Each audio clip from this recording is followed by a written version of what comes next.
어렸을 때 아마 그날 제가 어머니 속을 썩혔던 것 같아요. 그래서 저희 어머니가 야, 너 저 다리에서 좋았어. 그렇게 이야기를 하시는데 제가 진짜 그런 줄 알았어요. 정말 그걸 믿었어요. 그래서 나는 버려진 아이였구나. 내 진짜 엄마 아빠가 따로 계시는데 나를 버렸구나. 그래가지고 가방을 쌌어요.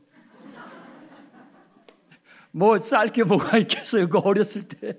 그런데 뭐 이렇게 장난감 또 이렇게 몇 가지 이렇게 싸가지고 나가려고, 엄마 아빠 찾아서 나가려고 하는데 엄마가 저를 보고 기가 막혀서 야, 뭐해? 거짓말이야. 와서 밥이나 먹어. 그래서 그날 위기를 제가 넘어갔습니다. 부모님의 그 한마디가 어린아이들에게는 그렇게 오래 어쩌면 상처가 될 수도 있을 만큼 부모님의 그 한마디는 자녀들에게 깊이 들어갑니다. 오늘은 제가 여러분들에게 화면을 좀 사용하면서 말씀을 나누도록 할게요. 모든 위기는요, 거슬러 올라가 보면 가정의 위기예요. 우리가 삶에 경험하는 많은 그 위기들이 찾아오잖아요. 그런데 그것을 거슬러 왜 이런 일들이 어디서부터 이렇게 시작됐을까 하고 되짚어 보면 가정의 위기로 올라가게 됩니다. 우리가 각자 사느라고 참 바쁘죠. 부지런히 살아가요. 그래서 가족임에도, 부부 사이임에도, 부모와 자식 사이임에도 너무나 소중한 관계잖아요. 그런데도 서로를 돌아볼 수 있는 겨를도 없이 살다 보니까 그렇게 소중한 관계들이 희미해지고 차가워져 가고 멀어져 가는 것을 우리가 문득 느끼죠. 이런 가정의 위기들이 어디서부터 이렇게 비롯되었는가? 여러분, 태초에 가정이 있었어요. 하나님께서 아담과 하와를 맺어주셔서 가정을 만드시잖아요. 난 당신 없으면 못 살아 하면서 아담과 하와가 막 정말 죽고 못 살았어요. 그 행복감이 정말 영원할 것처럼 여겨졌는데 아담의 가정의 위기가 찾아오잖아요. 가정의 위기는 어디서부터 비롯되는가? 탐욕이에요. 욕심이 잉태하여 죄를 낳고 그 죄가 점점 커져가지고 사망으로 가요. 가정이 깨어져요. 깨어진 가정들이 이 땅에 얼마나 많습니까? 그런데 그것이 더 가지겠다고, 지금 있는 것도 많은데 더 가지겠다고, 아내는 남편을 또 더 벌어 와야 된다는 거예요. 요즘은 뭐 거의 또 맞벌이 하잖아요. 아빠도 버려야 되고 엄마도 버려야 되고 자식들도 버려야 돼. 더 가지고 더 하면서 가장은 그 가장의 역할을 밖에서 열심히 하다 보니 아내는 아내대로 또 아이들을 돌보면서 하다 보니 소중한 관계들이 멀어지기 시작하고 그 틈 사이로 온세 마귀가 싹 틈타는 이 욕심이 잉태하여 이 탐욕으로 인해서 죄가 그리고 사망이 깨어짐이 아담의 가정에서부터 지금도 계속되고 있습니다. 그러니 우리가 쉼이 없어요. 부지런히 열심히 살아가는데 집도 있고 차도 있고 이제는 좋은 옷도 입고 살아가는데 마음에 쉼이 없는 거예요.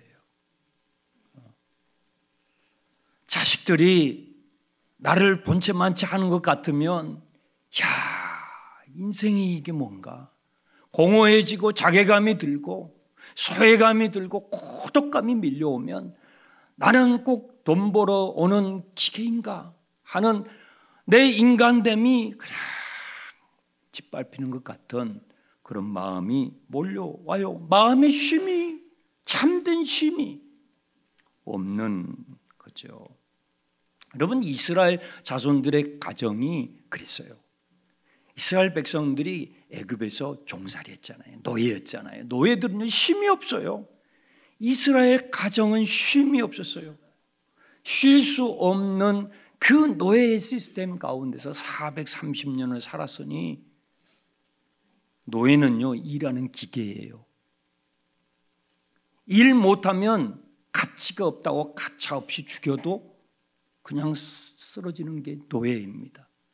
그렇게 길들여서 살다 보니까 이스라엘 가정에는 쉼이라는 게 없는 거예요.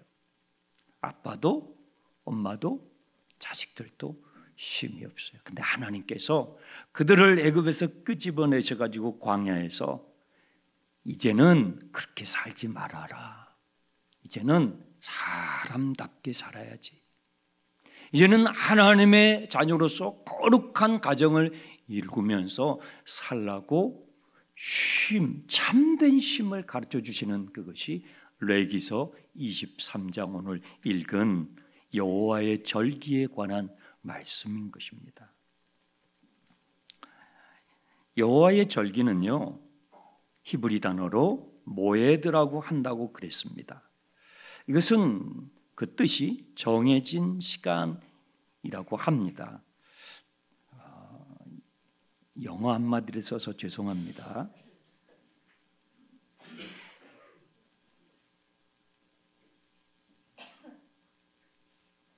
네, 정해진 시간들입니다. 제가 미국에서 잠깐 살다 보니까 거기는요, 우리나라도 이제 이런 문화들이 많이 들어와 있습니다. 어포인먼트를 받아야 되더라고요. 어디 관공서를 가든지 또 교수님을 만나든지 하면 무작정 찾아가는 게 아니더라고요. 그러면 안 만나줘요. 미리 연락을 해가지고 이제 우리나라도 이렇게 선약하는 문화들이 왔잖아요. 먼저 이렇게 연락을 해서 교수님 제가 뵙고 싶은데 언제 시간이 가능하십니까? 그 요일 몇 시에 가능하십니까? 하고 미리 이렇게 어포인먼트를 맡고 나서 가게 되면 그날 그 시간에 이렇게 만나게 됩니다. 바로 그런 의미예요. 이 모에드라는 뜻이. 하나님께서 우리를 늘 만나 주시지만 이 시간, 이 여호와의 절기, 이 시간에는 특별히 만나 줄 테니 너희들에게 의도적인 멈춤을 통하여 쉼을 배워라. 탐욕의 이 시스템 안에서 있으면요, 의도적인 멈춤이 필요해요. 너무나 우리 주위에 있는 환경들이 우리를 더 몰아가기 때문에 이 의도적 멈춤이 있어야만이 쉼을 경험하고 특별히 주님이 말씀하신 이 창조적 쉼을 누릴 수 있기 때문에 이스라엘 백성들을 그 광야에 두시고 이걸 가르치시는 거예요. 이제는 사람답게 살아야지. 여러분, 여호와의 절기는 어떤 것들이 있습니까? 첫 번째, 안식일입니다. 레위기서 23장에 여호와의 절기들이 쭉 나오는데 그 첫 번째가 안식일이에요. 일주일에 6일은 열심히 일하더라도 최소한 7번째 날, 이날만큼은 노동을 멈추고 성회로 모여서 하나님 앞에 나와서 거룩한 쉼을 경험해라. 의도적 멈춤을 훈련해라. 적어도 이 7번째 날이라도 너희들이 이 쉼을 경험해야 너희 가정이, 너 자신이 건강한 삶을 살아가게 될 거야 하고 이 안식일을 주님께서 주신 것입니다. 그리고 첫 해의 첫 달을 유월절로 삼으라고 그러셨어요. 여러분, 유월절은 어떤 날입니까? 애굽에서 종살이하고 있을 때 끄집어내 주신 날이 유월절이에요. 그 끄집어내 주신 그 날을 한 해의 첫 달로 삼아서 적어도 한 해를 시작할 때에 의도적으로 멈추어서 쉼을 경험해라. 그래야 너희들이 그 한 해를 구상하고 계획하고 건강한 한 해를 살아갈 수가 있어 하고 이 유월절을 한 해의 첫 달로 쉬게 하신 것입니다. 그리고 나서 그 다음이 무교절입니다. 무교절은 유월절 다음 날인데 이스라엘 백성들이 애굽에서 나올 때에 너무나 긴박한 상황 가운데서 나왔잖아요. 애굽의 바로 왕의 마음이 언제 바뀔지 모르는 그런 긴박한 상황에서 나오다 보니까 누룩을 넣어가지고 빵을 만들 틈이 없었던 거예요. 그래서 그 무교병, 누룩 없는 그 반죽에다가 쓰디쓴 나무를 가지고 먹는 게 이 무교절이거든요. 애굽의 쓰디쓴 고난의 시간들을 기억하며 너희들이 잊지 말고 창조주 하나님을 모시는 그런 삶을 살라고 주신 날이 바로 무교절입니다. 그리고 초실절은 약속의 땅에 들어갔을 때에 첫 수확을 해서 첫 이삭 한 단을 가지고 하나님 앞에 와서 드리면서 예배하면서 쉼을 경험하라고 주신 날이 초실절입니다. 이 초실절에서 50일이 지나면 오순절입니다. 50일을 채운 날이어서 오순절인데 이때는 보리와 밀 추수가 끝나게 됩니다.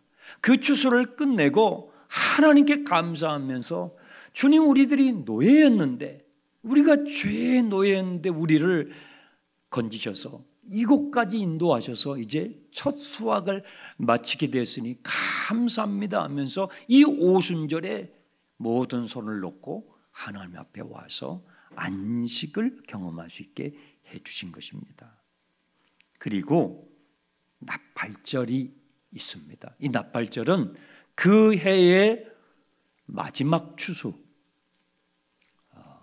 이스라엘 백성들은 봄에 또 가을에 추수가 있는데 한 해의 마지막 추수를 알리는 것을 나팔 소리로 알려주었습니다. 이제 우리가 한 해의 마지막 추수를 시작하게 되었습니다. 여러분, 기쁨으로 주님 앞에 와서 예배하면서 이것을 시작합시다 하고 그 신호를 나팔로 해서 나팔절이라고 한 것입니다.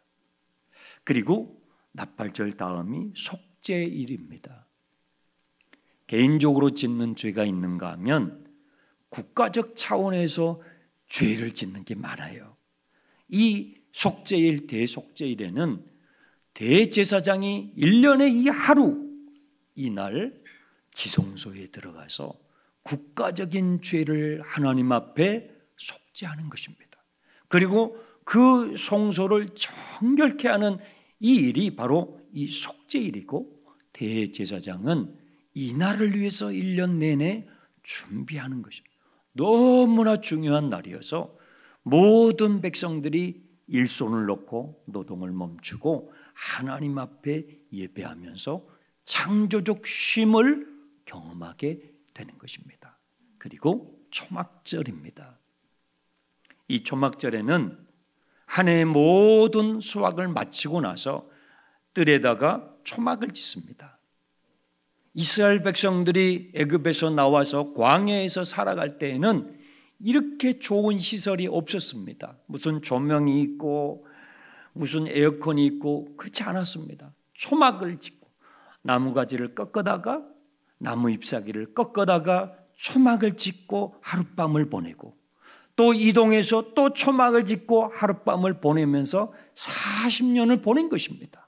그것을 기억하면서 이 초막절에 거기에 들어가서 온 가족이 들어가서 아들, 딸, 손자, 손녀들과 함께 들어가서 거기서 보내는 것입니다. 아빠, 엄마, 왜 우리는 좋은 집이 있는데 초막에 와서 이 기간 동안 있어야 합니까? 하고 묻습니다. 얘들아, 우리가 다 종이었어. 우리는 다 노예였는데 하나님께서 우리를 끄집어내셔가지고 이 약속의 땅으로 인도해 주신 거야 하는 것을 거기서 들려주는 거예요. 신앙을 전수해 주는 거예요. 여러분의 가정에 이런 신앙의 전수가 있기 바랍니다. 할아버지, 할머니, 엄마, 아빠, 우리는 어떻게 해서 예수님을 믿게 된 거예요? 여러분의 가정에서, 여러분들이 식사하면서, 여러분들이 자녀들과 손자들과 함께 대화하면서, 여러분이 만난 하나님, 여러분을 구원해 주신 그 주님을 전해주는 신앙의 전수가 일어나길 바랍니다. 유월절, 무교절, 초실절은 절기적으로, 계절적으로 봄입니다. 오순절은 여름입니다. 나팔절과 속죄일과 초막절은 가을입니다.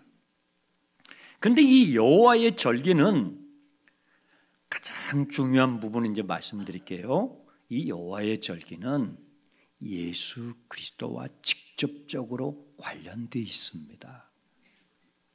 안식일은요, 예수 그리스도를 의미하는 거예요. 마태복음 11장에 예수님께서 수고하고 무거운 짐진 자들아 다 내게로 오라. 내가 너희를 뭐예요? 쉬게 해주리라. 수고하고 무거운 모든 인생들이 다 짐을 지고 살아요. 그 인생의 짐이 무거워요. 아빠도 엄마도 아들, 딸들도 무거워요. 그 짐을 지고 주님께 나오라는 거예요. 그러면 주님께서 쉬게 해주리라. 인생이 타락하여서 잃어버린 참된 쉼, 참된 안식을 예수님께서 우리에게 다시 회복시켜 주시기 위해서 오신 것입니다. 자, 그렇다면 예수님께서는 이 참된 쉼을 저와 여러분에게 어떻게 돌려주셨을까요? 주님께서 십자가를 언제 지셨냐면요, 6월절에 주님이 십자가에 지십니다. 사람들은 6월절이 명절인 관계로 그 명절에 예수님을 처형시키게 되면 밀란이 나고 소동이 나니까 사람들은 이때에 예수님을 처형시키길 원치 않았어요. 또 총독 빌라도도 이때에 나사렛 예수를 처형시키면 정치적으로 손해볼 것 같으니까 총독 빌라도도 그때 처형을 하려고 원치 않았어요. 그런데요, 여러분들이 복음서를 보시게 되면 정말 주님께서 정확하게 6월절에 십자가를 지십니다. 그리고요, 무교절은요, 쓴 나물과 함께 누룩을 먹는다고 그랬죠. 누룩 없는 빵을 먹는다고 했잖아요. 예수님께서 그러셨잖아요. 내가 마시는 쓴 잔을 너희가 마실 수 있겠느냐? 그것은요, 주님께서 당하신 죽음을 말하는 거예요. 예수님은 진짜 죽으셔서 무덤 속에 들어가셨어요. 무덤 속에 들어가신 예수님께서 언제 부활하셨냐면 정확하게 초실절에 부활하셨어요. 안식 후 다음 날이 초실절이에요. 예수님은요, 여호와의 절기에 정확하게 그 순서대로 우리에게 진정한 쉼을 주시기 위해서 초실절에 부활의 첫 열매가 되십니다.